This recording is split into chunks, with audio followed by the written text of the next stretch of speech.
Hi friends, Madhu ఉయ్యాల YouTube ఛానల్కి స్వాగతం. Spoken English day 4.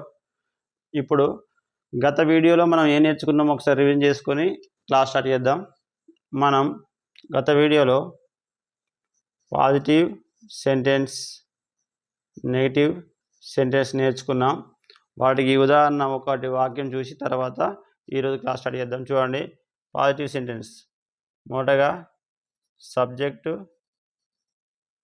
తర్వాత helping verb, main verb plus ing form. ఈ వాక్యం చూద్దాం. ఇది positive sentence. Subject I, helping verb am, main verb eat I N G ing, I'm eating. ఇది positive sentence. Next negative sentence. దీనికి ఏం లేదు, ఐ యామ్ ఈటింగ్ యథావిధిగా రాసి మెయిన్ వర్బ్ ముందు నాట్ చేర్చాలి. మెయిన్ వర్బ్ ఈట్ కదా, దీని ముందు నాట్ చేర్చాలి. నాట్ అప్పుడు ఏమవుతుంది? ఐఎమ్ ఈటింగ్ నేను తింటున్నాను, ఐఎమ్ నాట్ ఈటింగ్ నేను తినట్లేదు. వ్యతిరేకం నెగిటివ్ వచ్చేసింది. ఈరోజు ఇంటరాగేటివ్ అనగా నేను ఎదుటి వ్యక్తిని అడగడం, నేను అన్నం తింటున్నానా అని ప్రశ్నించడం. ఎదుటి వ్యక్తిని నేను అన్నం తింటున్నానా. పాజిటివ్ సెంటెన్స్ ఐఎమ్ ఈటింగ్ నేను అన్నం తింటున్నాను. Negative sentence I'm not eating నేను అన్నం తినట్లేదు. ఇంటరాగేటివ్ సెంటెన్స్ నేను అన్నం తింటున్నానా అని ప్రశ్నించడం. అప్పుడు ఏం చేయాలంటే సింపుల్ ప్రాసెస్. ఏదైతే పాజిటివ్ సెంటెన్స్ ఏదైతే ఉందో I am eating, helping verb ముందు రాయాలి ఇటు యామ్, తర్వాత సబ్జెక్ట్ ఆపోజిట్ డైరెక్షన్ అన్నట్టు. యామ్ ఇటు రావాలి, ఐ ఇటు రావాలి. అంటే సబ్జెక్ట్ ఇటు రావాలి, హెల్పింగ్ వర్బ్ ఇటు రావాలి. అప్పుడు మిగతా పదం same, eating. This is interrogative sentence. ఇది ప్రాసెస్ మీకు అర్థమైంది అనుకుంటున్నాం. మరొకసారి చూడండి. దీంతో మనం 7 సబ్జెక్టులు కూడా రాద్దాం. ఒకసారి చూడండి.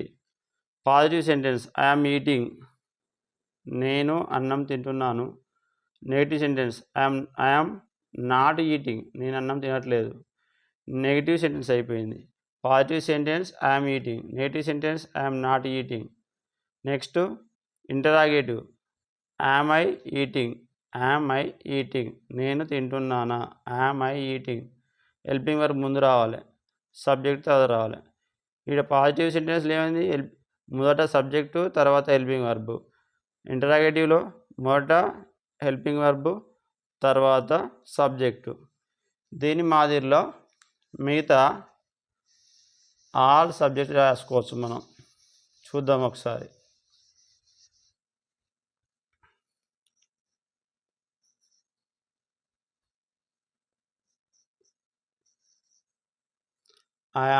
am I eating.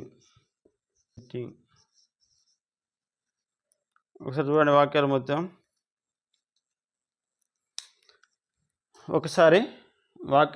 చూడండి. ఇంటరాగేటివ్లో హెల్పింగ్ వర్బ్ ముందు, తర్వాత సబ్జెక్టు, తర్వాత మెయిన్ వర్బ్, తర్వాత ఇంగ్ ఫామ్. చూడండి.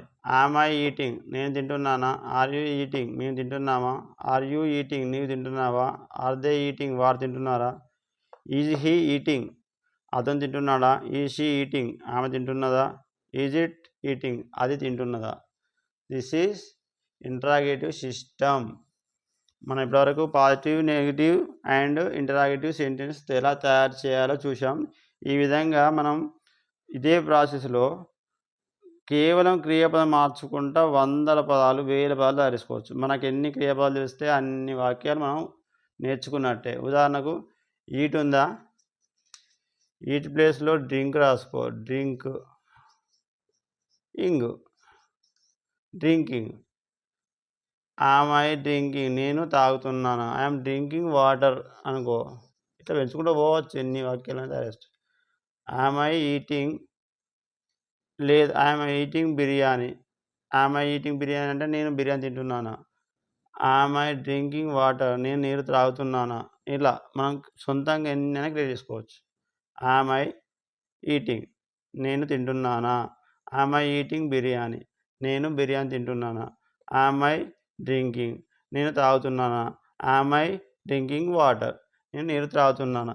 ఈ విధంగా మిగతా వాటిని కూడా తయారు చేయవచ్చు. కార్యక్రమం నచ్చినట్లయితే లైక్ చేసి మీ సపోర్ట్ తెలియజేయండి.